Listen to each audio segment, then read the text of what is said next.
राज्य मंत्रिमंडळाची आज दुपारी बैठक, महत्त्वाचे निर्णय बैठकीत होण्याची शक्यता। चैत्यभूमीवर बोलण्याची संधी न मिळाल्यानं उपमुख्यमंत्री एकनाथ शिंदे नाराज असल्याची सूत्रांची माहिती। मात्र आपण नाराज नाही, शिंदेंची प्रतिक्रिया।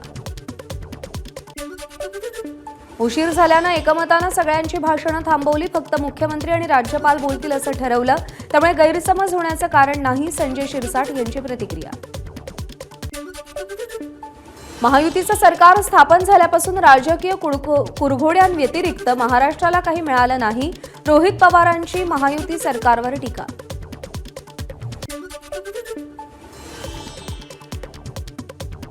ठाकरेंच्या शिवसेनेत दानवे विरुद्ध खैरे वाद पुन्हा समोर, अंबादास दानवे मोठे झाल्यासारखे वागतात, खैरेंचा आरोप। दानवेंमुळे शिवसेनेतील अनेक नेते फुटले, खैरेंची टीका।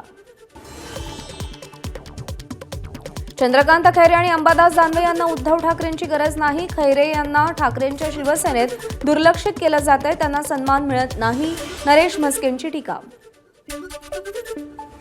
रायगडच्या पालकमंत्री पदावरून नाशिकचं पालकमंत्री पद अडलं, कुंभमेळ्याच्या पार्श्वभूमीवर गिरीश महाजनांची पालकमंत्री पदावरती वर्णी लागण्याची दाट शक्यता। कुंभमेळा मंत्री म्हणून महाजनांकडून आधीच जिल्ह्यामध्ये कामाला सुरुवात। मुंबईमध्ये भाजप भाकरी फिरवण्याच्या तयारीत, मुंबई अध्यक्षपदासाठी प्रवीण दरेकर आणि अमित साटम यांची नावं चर्चेत। मुंबईतील भाजपच्या सगळ्या आमदारांची बैठक, भाजपचे सगळे जिल्हाध्यक्षही बैठकीत उपस्थित। एकनाथ खडसेंसह पत्रकार अनिल थत्तेंना गिरीश महाजनांकडून अब्रू नुकसानीची नोटीस। मंत्री गिरीश महाजनांची एबीपी माझाला माहिती, महिला अधिकाऱ्यासंदर्भात थत्तेंनी महाजनांवर आरोप केले होते।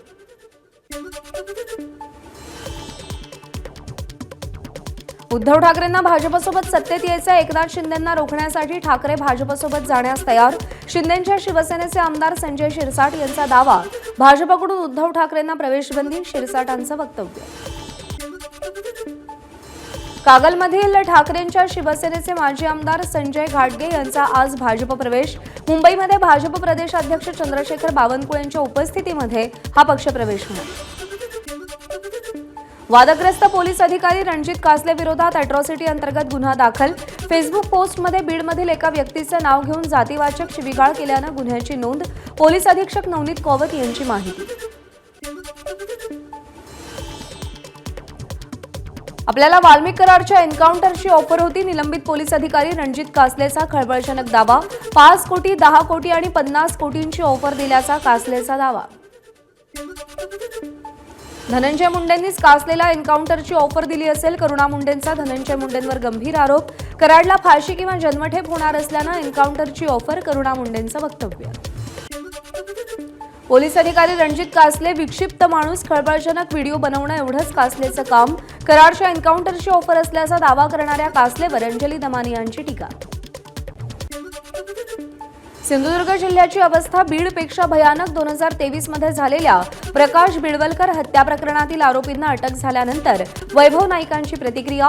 आरोपी सिद्धेश शिरसाटचा आका कोण, नाईकांचा सवाल। तनिषा भिसे प्रकरणामध्ये आतापर्यंत 3 अहवाल सादर, आज ससून रुग्णालयाकडे मागितलेला अहवाल पोलिसांकडे सादर होण्याची शक्यता। तनिषा भिसे प्रकरणात डॉक्टरांना टार्गेट करून उपयोग नाही, संस्था जबाबदार, संस्थेवर कारवाई करावी, अंबादास दानवेंची प्रतिक्रिया। पुणे गर्भवती मृत्यू प्रकरणी एमएमसीच्या नोटीशीवरती प्रश्नचिन्ह, आयएमएच्या राष्ट्रीय अध्यक्षांसह एमएमसीच्या माजी अध्यक्षांचा आक्षेप। डॉक्टर सुश्रुत घैसास यांना महाराष्ट्र वैद्यकीय परिषदेची नोटीस, उत्तर देण्यास 4 दिवसांची मुदत। तनिषा भिसेंच्या मृत्यू प्रकरणात आपल्यावर कोणताही दबाव नसल्याची आमदार अमित गोरखेंची प्रतिक्रिया। हे प्रकरण निकाली लागत नाही तोपर्यंत पाठपुरावा करणार असल्याचंही आश्वासन दिलं। एनआयए कोठडीमध्ये तहपूर राणाला फाशीची भीती वाटते, वकिलांकडून भारतीय कायद्यांबाबत माहिती गोळा करतोय। कोर्टाच्या आदेशानं नियुक्त 2 वकिलांकडून राणानं आरोपांची माहिती घेतली। तहबूर राणानं 26/11 सारख्या दहशतवादी हल्ल्यासाठी दिल्लीलाही लक्ष्य केलं होतं। दिल्ली न्यायालयामध्ये सादर केलेल्या पुराव्यांवरून माहिती समोर, सूत्रांची माहिती। एनआयएकडून मुंबई दहशतवादी हल्ल्याचा सूत्रधार तहबूर राणाची दररोज 8 ते 10 तास चौकशी, लवकरात लवकर हल्ल्याची माहिती मिळावी यासाठी कसून चौकशी सुरू, सूत्रांची माहिती। सलमान खानला धमकी देणारा तरुण गुजरात वडोदरामधील रहिवाशी. आरोपीची मानसिक स्थिती ठीक नसल्यानं वरळी पोलिसांनी त्याला नोटीस बजावली आहे. तरुणाविरोधात कोणताही गुन्हा दाखल नाही.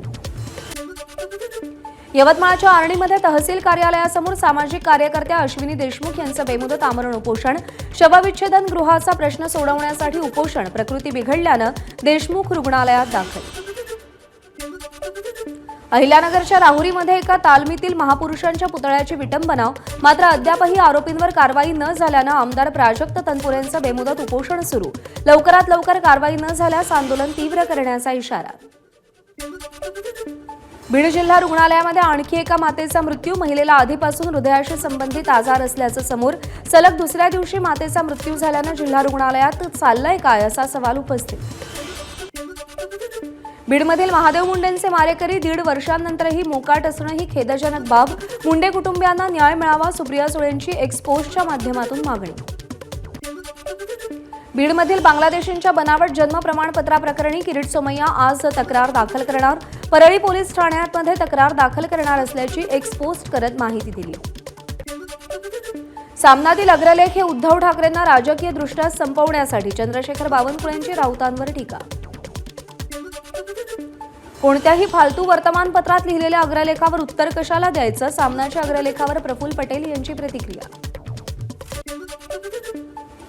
सामनातील फुले विरुद्ध फडणवीस हा अग्रलेख समाज प्रबोधनासाठी नव्हे तर समाज विघटनासाठी.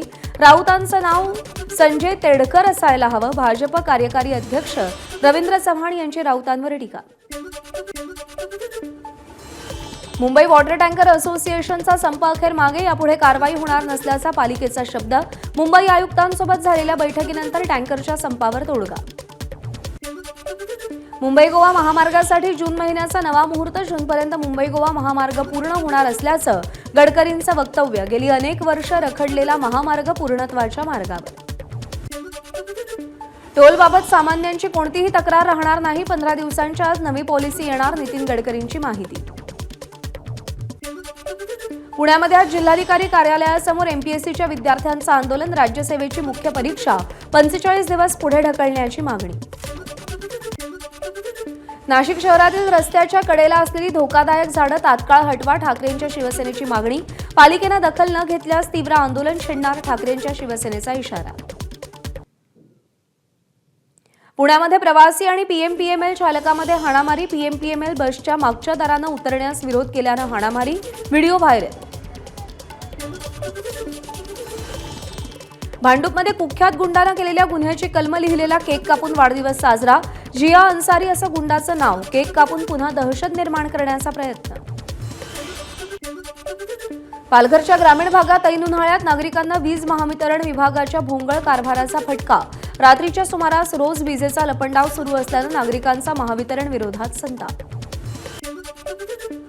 कॅनडातून आलेल्या पर्यटकाला पुण्यातील सिंहगड किल्ल्यावरती शिव्या शिकवणाऱ्या मुलानं माफी मागितली. 3 ते 4 तरुणांविरोधात पुणे ग्रामीणमधील हवेली पोलीस स्टेशनमध्ये गुन्हा दाखल. वर्ध्याच्या आष्टी तालुक्यातील साहूरमध्ये एसटी बसचा भीषण अपघात. बसचं स्टीअरिंग अचानक ब्लॉक झाल्यानं बस अनियंत्रित. बस टोलनाक्याच्या दुभाजकावर चढली. 5 प्रवासी जखमी. यवतमाळमध्ये क्षुल्लक कारणावरून पतीनं पत्नीची हत्या केली. हत्येनंतर पतीनं स्वतःला सरेंडर केलं. पोलिसांकडून अधिक तपास सुरू आहे. पुण्यामध्ये कोयते आणि शस्त्र घेऊन सोसायटीमध्ये गुंडांची घुसखोरी. धानोरी परिसरातील सिद्रा गार्डन सोसायटीतली घटना. रहिवाशांमध्ये भीतीचं वातावरण निर्माण करण्याचा प्रयत्न. 8 एप्रिलला पहाटे घुसखोरी केल्याची माहिती. सोलापूरच्या कुंभारी गावाजवळ एसटीला भीषण आग. बसच्या इंजिनमधून धूर येत असल्यानं चालकानं गाडी थांबवत सगळ्या प्रवाशांना खाली उतरवलं. जीवितहानी टळली. पुण्यातील उरुळी देवाची मधील आदर्शनगर भागात एका भंगाराच्या गोदामाला आग. पीएमआरडीए अग्निशमन दलाच्या जवानांकडून आगीवर नियंत्रण. वाशिममध्ये शिरपूर ते करंजी गावाला जोडणाऱ्या विद्युत वाहिनीमध्ये बिघाड झाल्यानं उभ्या असलेल्या टेम्पोला आग. आगीवर वेळीच नियंत्रण मिळवण्यात अग्निशमन दलाला यश. रायगड पोलादपूरमधील बाजिरे इथं गुरांच्या गोठ्याला वणव्यामुळे आग. या आगीमध्ये संपूर्ण वाडा जळून खाक. 3 गुरांचा होरपळून मृत्यू. शेतकऱ्याचं मोठं नुकसान. भारतीय हवामान विभागाची आज दुपारी पत्रकार परिषद. मान्सून 2025चा पहिला दीर्घकालीन अंदाज जाहीर होणार. अहिल्यानगरमध्ये वादळी वाऱ्यामुळे द्राक्ष पिकांचं मोठं नुकसान, अवकाळीमुळे शेतकऱ्यांवर उपासमारीची वेळ, अवकाळीमुळे 30 ते 35 लाखांचं आर्थिक नुकसान. रावेर आणि चोपडा तालुक्यात केळी, मका आणि ज्वारीचं मोठं नुकसान, जळगाव जिल्ह्यामध्ये सलग 2 दिवस झालेल्या अवकाळी पाऊस आणि गारपिटीमुळे नुकसान. आमदार अमोल जावळेंकडून नुकसानग्रस्त भागाची पाहणी, तातडीनं पंचनामे करण्याचे आदेश दिले. नवी मुंबईच्या एपीएमसी मार्केटमध्ये 1 लाखाहून अधिक आंब्याच्या पेट्या दाखल, प्रति 4 डझन आंब्याच्या पेटीला 1500 ते 3,500 रुपयांचा भाव. एनडीएमध्ये आता मुलींचाही डंका, ऐरोलीतील हंसिका टिल्लू एनडीएच्या परीक्षेत अव्वल, नेव्हीत जाण्याचं स्वप्न साकार झाल्याची हंसिकाची प्रतिक्रिया. बीडच्या पाटोदा तालुक्यातील बेलवडी शिवारामध्ये बैलगाडा शर्यतीचा थरार, शर्यतीमध्ये मराठवाड्यासह पश्चिम महाराष्ट्रातील बैलगाडा स्पर्धकांचा सहभाग. कर्मचाऱ्यांच्या प्रश्नावर काम करणारं नेतृत्व हरपलं, श्री ग दी कुलथे यांच्या निधनानंतर मुख्यमंत्री देवेंद्र फडणवीसांनी भावना व्यक्त केल्या. कोल्हापूरचे शिक्षण महर्षी अनंतराव आसगावकर यांचं निधन, वयाच्या 95व्या वर्षी घेतला अखेरचा श्वास. कोल्हापुरातील पिंपळगाव उत्तूर परिसरात शिक्षणाची ज्योत पेटवण्याचं मोठं काम त्यांनी केलं. मुंबईच्या जोगेश्वरी पूर्वमध्ये पहिल्यांदाच खासदार केसरी कुस्ती स्पर्धेचं आयोजन, शिंदेंच्या शिवसेनेचे खासदार रवींद्र वायकरांच्या माध्यमातून कुस्तीचं आयोजन. महाराष्ट्र केसरी आणि सहाय्यक पोलीस आयुक्त नरसिंग यादव यांच्या नेतृत्वाखाली स्पर्धा. काँग्रेसच्या 2 दिवसांच्या शिबिरानंतर गुजरात काँग्रेसमध्ये मोठे बदल, गुजरातमध्ये नवीन चेहऱ्यांना संधी देण्यासाठी काँग्रेसनं निरीक्षक नेमले. गुजरातमध्ये जवळपास 50 जिल्हाध्यक्ष निवडले जाणार. आम्ही मुस्लिमांच्या विरोधात नसून देशानं अब्दुल कलामांना स्वीकारलंच, धीरेंद्र शास्त्रींचं वक्तव्य. मात्र कायद्यात राहिले तर फायद्यात राहतील असंही विधान केलं. वक्फ सुधारणा कायद्याविरोधात पश्चिम बंगालमध्ये पुन्हा एकदा हिंसाचार, दक्षिण 24 परगणा जिल्ह्यातील भांगरमध्ये निदर्शकांनी पोलिसांच्या गाड्यांना आग लावली, मोठ्या प्रमाणात तोडफोड, या परिसरात मोठ्या संख्येनं पोलीस तैनात. पश्चिम बंगालमध्ये हिंसाचाराला भाजप आणि राष्ट्रीय स्वयंसेवक संघ जबाबदार. काही संघटना द्वेष पसरवतात आणि दंगली घडवतात. वक्फ कायद्याच्या विरोधात होत असलेल्या हिंसाचार प्रकरणी मध्य प्रदेशचे माजी मुख्यमंत्री दिग्विजय सिंग यांची प्रतिक्रिया. पश्चिम बंगालमध्ये वक्फ बोर्ड सुधारणा विधेयकाला विरोध करणाऱ्या आयएसएफ कार्यकर्त्यांची पोलिसांसोबत झटापट, घटनेमध्ये अनेक जण जखमी झाल्याची माहिती.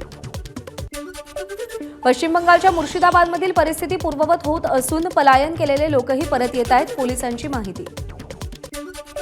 आयपीएलमध्ये काल झालेल्या सामन्यामध्ये चेन्नई सुपर किंग्सकडून लखनौ सुपर जायंट्सचा 5 विकेट्सनं पराभव.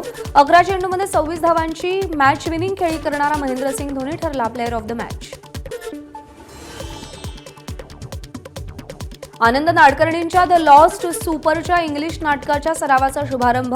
आजच्या काळात विवेकानंद आणि भगिनी देवी निवेदिता यांच्याकडून सर्वांनी काय शिकावं, यासाठी हे नाटक. नाडकर्णींची प्रतिक्रिया. एबीपी माझा, उघडा डोळे बघा नीट.